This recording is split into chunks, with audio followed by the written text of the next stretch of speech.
Glory to you, Lord Christ. Now, all the tax collectors and sinners were coming near to listen to Jesus. And the Pharisees and the scribes were grumbling and saying, "This fellow welcomes sinners."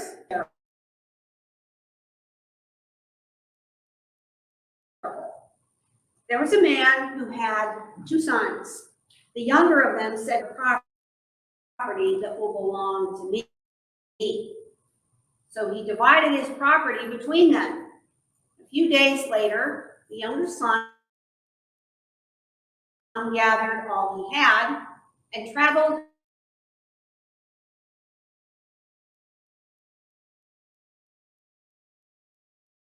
to a distant country, and there he squandered. When he had spent everything, assumed to be in need.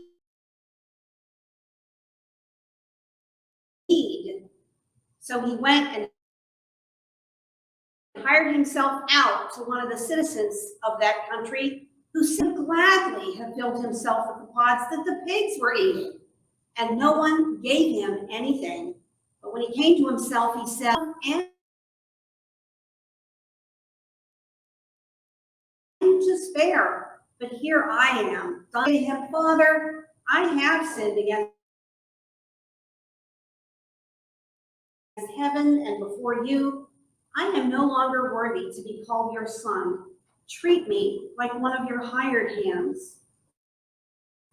So he went off and went to his father. But while he was still far off, his father saw him and was filled with compassion. He ran and put his arms around him and kissed him. Then the son said to him, "Father, I have sinned against heaven and before you.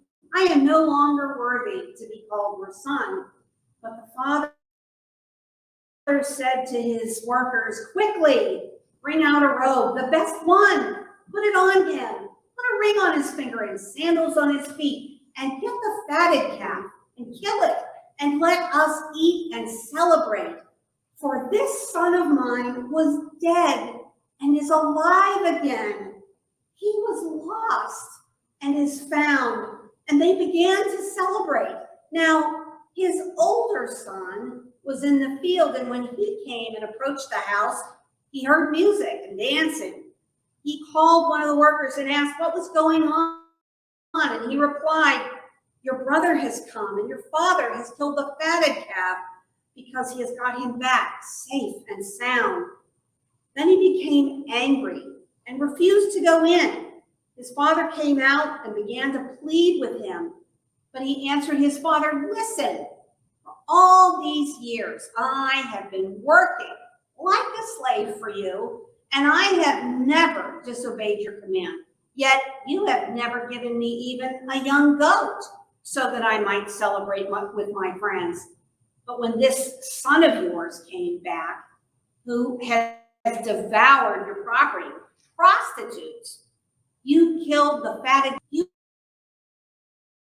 are always with me, and all that is mine is yours." But we had to celebrate and rejoice because this brother of yours was dead and has come to life. The gospel of our Savior. Praise to you, Lord Christ.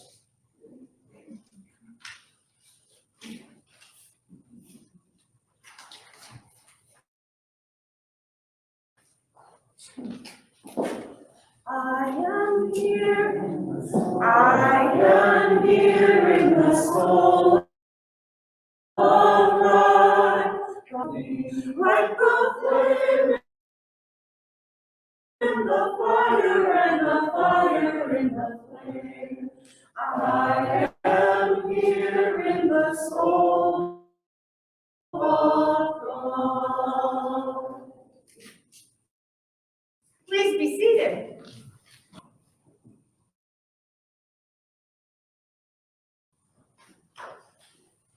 We have our own homecoming story taking shape in the congregation.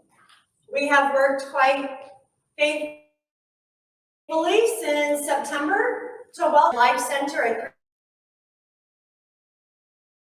three-bedroom ranch house on the property of St. Paul's Poplar Springs.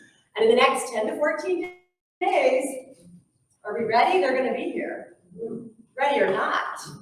Ready or not, right? You can see that we are making the place ready because this family, we now know their names and we know their ages. We know that we have a dad named Mohammed who is 30 years old and worked for Voice of America. And we have a mother, Hawa, who's 27. And we have their 4-year-old daughter, Zainab. And you can see several items there for Zainab, including a lovely car seat that I hope many of us will be able to install in our vehicles when we drive them from place to place. I hope it's improved since my car seat era and become easier to get those things in and out. We will all develop new areas of expertise. As we begin this relationship with this family, we give great thanks to God. Among us, they are coming from Afghanistan, a completely different culture. They speak Dari. Mohammed speaks some English. I don't know about your Dari, but I've got a lot to learn when it comes to speaking Dari, right? My English is okay, but my Dari, I've got some things to learn. How exciting to learn some new language. As we welcome this family into that home, which they have chosen to accept, they made a choice to evacuate their country, which was important for their safety and well-being.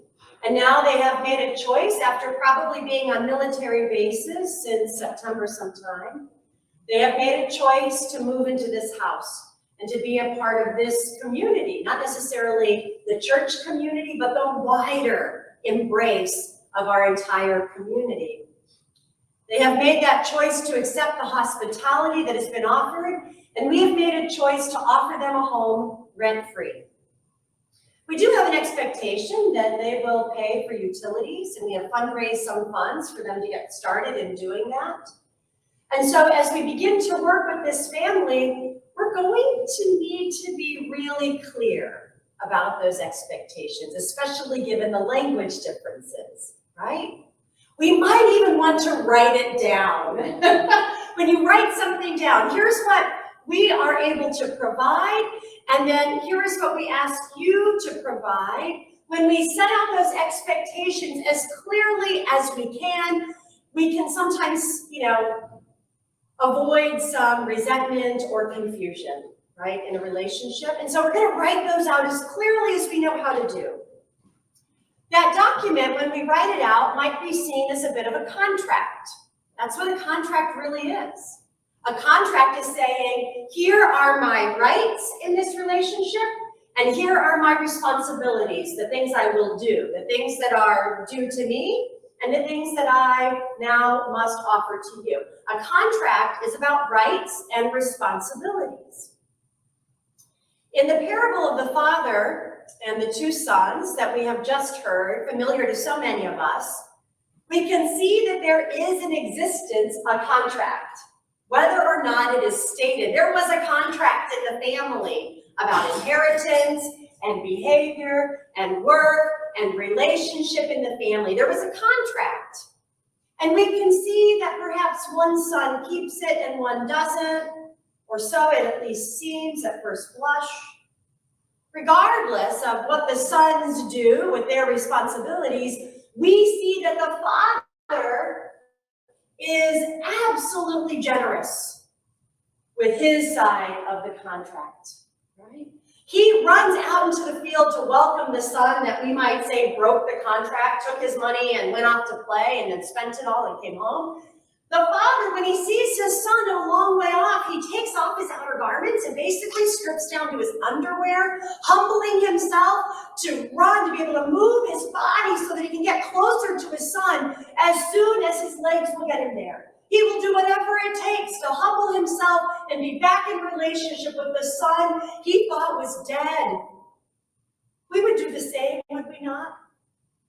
Wouldn't we just give up everything for our children, for our loved ones, for those who maybe we worry about so much? We would do so much. We would humble ourselves to be back in relationship. Lent is a time for us to go home and open up your file cabinet, if you still have one with paper files in it. I don't know that everybody's gone digital, but imagine what filing cabinets look like. If children don't know what they are, we can show you some here at church. Imagine going home and looking down in your file cabinet and go to the G section where you keep your God contract. Pull open the file cabinet drawer, file through everything until you get to the one that says God contract in the label, maybe with your label maker or written by hand with a Sharpie. Pull out that contract when you get home today, open it up, and check out your contract with God. You all have one, right? In a file cabinet, safe at home, marked God contract. Do you have one? No? Anyone? I'd be so surprised if you did. It'd be kind of shocking and exciting. Now, you may not have something filed away in paper, and yet I bet that in your heart and mind, you're operating within some sort of contract concept with God. You've got something, some sort of operating draft going on inside of you at all times. Many people have this version of the contract. It's very simple. It would be like one sheet of paper, very big font. Here's how it goes. I believe in God most of the time, and am a really good person most of the time. So, God will not let anything bad happen to me or my family. There's the contract. That is kind of the key operating contract for so many people of faith. I'm pretty good. I know God's good. I kind of am good. I know God's good. Everything will be good for me, right? This contract is revealed when people ask, and I think all of us have at least wondered this, even if we haven't said it aloud, but many have said it aloud to me, and I've wondered, why could something so bad happen to someone so good? What kind of a God would let that happen, right? Did that person sin? Was what happened, was it a consequence of their own behavior? Because I can't see any behavior that led to that. So what happened? Why would God let that happen? Did they deserve it in some way? If we have ever wondered those things, we are in good company. That question, why bad things happen to people, good or otherwise, why a good God would allow something bad to happen at all, that question has a name. It's such an age-old question. It's been around since Job. And it's such an age-old question that it's gotten its own sort of fancy, theological-sounding name. It is called theodicy. Theodicy. Theodicy is that question that we struggle with when we're trying to make sense and vindicate some divine goodness or providence in the face of the existence of evil and violence, disaster, misfortune. And we're wrestling with that, and that's called theodicy. It's part of our contract. It reveals something of our contract with God that's either examined or unexamined within us. Those contracts that we hold, examined or otherwise, those contracts are why Jesus came to live among us. Jesus came to pull those contracts out with us and re-examine them and show us what they really say about God and about us and how we are to live together. Jesus came to review our contract with us, to point out all that good fine print that we miss, that fine print that seeks to deepen our relationship with God beyond all the transactional stuff that we get stuck on.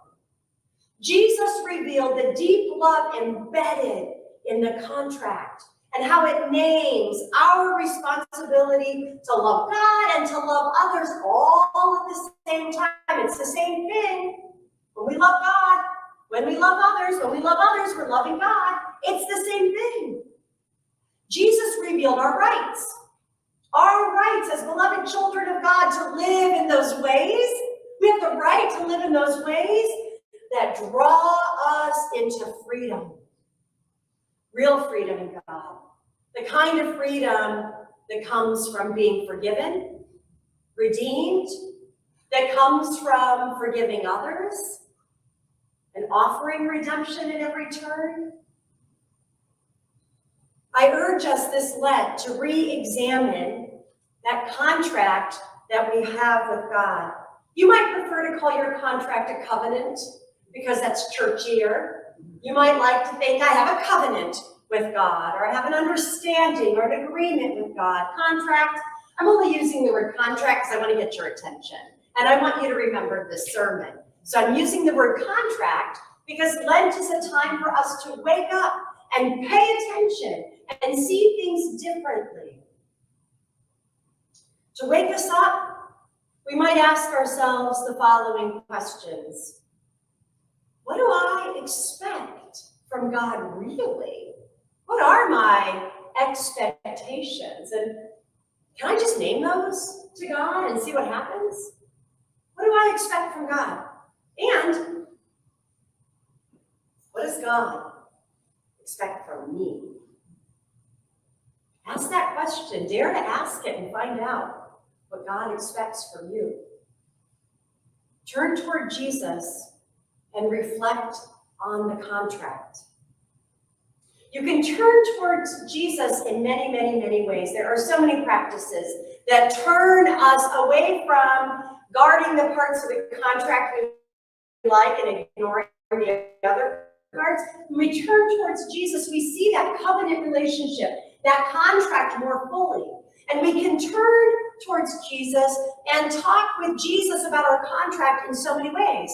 My favorite is reading the Gospel of Luke all the way through, all in one sitting. It takes about 2 hours if you just kind of read it as you go, making note in the text of what kind of relationship Jesus is teaching us about with God. Read the Gospel of Luke all the way through this week and deepen your sense of what God expects from you and what you expect from God. You can also turn towards Jesus and talk to Jesus prayerfully in that prayer that he gave to us, the Lord's Prayer. You can pray that prayer every day with Jesus and consciously examine what kind of a contract that prayer creates between you and God. It's a doozy. We pray it all the time without thinking, but it's quite a contract. Let that prayer draw you more deeply into that relationship with God. You can also talk with God and turn towards Jesus by observing in your heart the ways you are already living faithfully and the ways that your life offers, like mine, ample opportunity to improve a bit, ample opportunity to return more fully to the arms of God. If you've never left those arms of God, how wonderful. Treasure every moment that you have shared in the presence of God's law. Celebrate with any who return to it. The temptation is to do as the other brother did and to judge. And it's a bit of an irony in the story because I want to judge the judging brother. Do you feel that way? How dare he? How dare he tell the father what he can and cannot do with his own stuff? How dare that brother judge the other brother? There it is. I judge him to be unfit of the father's love because he got so angry and full of resentment. Do you see the trap? That's why parables are so good. They're so good. Judging other people is fun. Let's admit it. Can we admit it's really fun? It's such an easy kind of fun. You just feel so good about yourself when you point out how bad they are or have been. Judging other people is seductive because for just a short second it makes us feel better. It doesn't really last. That's why we've got to guard against it. It's not real fun. It doesn't lead to any joy or fulfillment or peace. It's very short-lived, but it's so seductive. And when we perceive that our good behavior is slighted by someone else's bad behavior, when we perceive that we are wronged because they are forgiven, we just show how confused we are about that contract, about that covenant that we have with God. We get really confused when we put ourselves in the role of judge. God is God. It's good news. God is God and you and I are not God. And that is good news for today and every day. We are not God. We do not get to judge. We do not have to judge. That's in the contract. We don't get to play the part of God and judge other people's hearts. It's an impractical task, given how little we can know even about our own hearts, never mind the hearts of other people. When we play the part of the faithful brother in today's text, when we play that part of judging, we may find instead the reward in the flourishing that comes from an uninterrupted relationship of deep intimacy with the God who has always loved us and guided us and taught us. To throw that ongoing intimacy off to the side, that intimate relationship with God off to the side, to be angry with God for God's generosity is ridiculous, isn't it? I hope we can see that. It reveals some lingering expectation that every little transaction in our faith-filled living will be rewarded with some little token or prize, as if the relationship, that intimate connection with God, was not prize enough.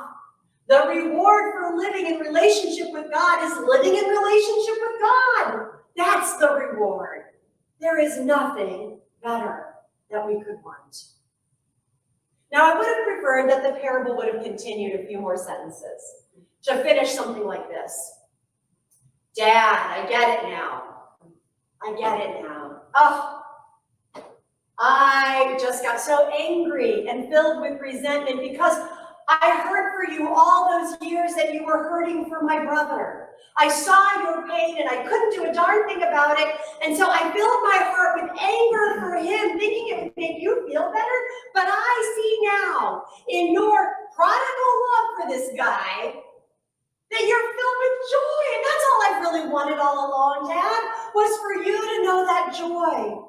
And now that he's home and you have the joy and I'm being so ridiculous, let me wash up. Let me come into the feast. Let me get it together and change my expectations, renegotiate this contract, and come into that party. The Christian life sometimes includes dramatic homecoming stories of forgiveness and redemption and reunion. And a Christian life may include uninterrupted faithfulness to God, staying the course, working alongside God day in and day out without a lot of fanfare, and reunion. Most of us live with a bit of both when we're honest about it. The faithful older brother will eventually come into the party. That's how much love God has. He will find his way from the smelly pigsty of anger and resentment that he's wallowing in, from the place where he spent all of those demands and loaded his own life down with the heaviness of grudges and accusations. He will let go of that and come into the party. He will go into the house for that reunion eventually. He will see that the contract he has with his father all along has been good and values him and his faithfulness. He will see that by living in that contract, he has borne fruit, and that fruit is meant to be shared with all others, even with the brother who broke the contract for a while. The contract we have with God is just packed with forgiveness. It's packed with forgiveness and repentance and grace and an invitation for us to flourish in the freedom of faithful living. The contract we have with God might be best described as a prodigal contract. A prodigal contract. Prodigal meaning sharing our resources freely, even recklessly, wastefully extravagant with others. Over and over and over again, Jesus revealed this kind of prodigal love of God active in the lives of God's people. Over and over again, Jesus showed us that with some reckless abandon, God will humble himself and recklessly welcome us home, back into relationship, back into the family, with that extravagant love that looks even a little wasteful and over the top. God welcomes us all home from those far-off places, from pigsties and prostitutes, from resentments and anger and judgments, and makes us free with that prodigal love to accept the generous terms of this covenant, this prodigal contract with God. Amen.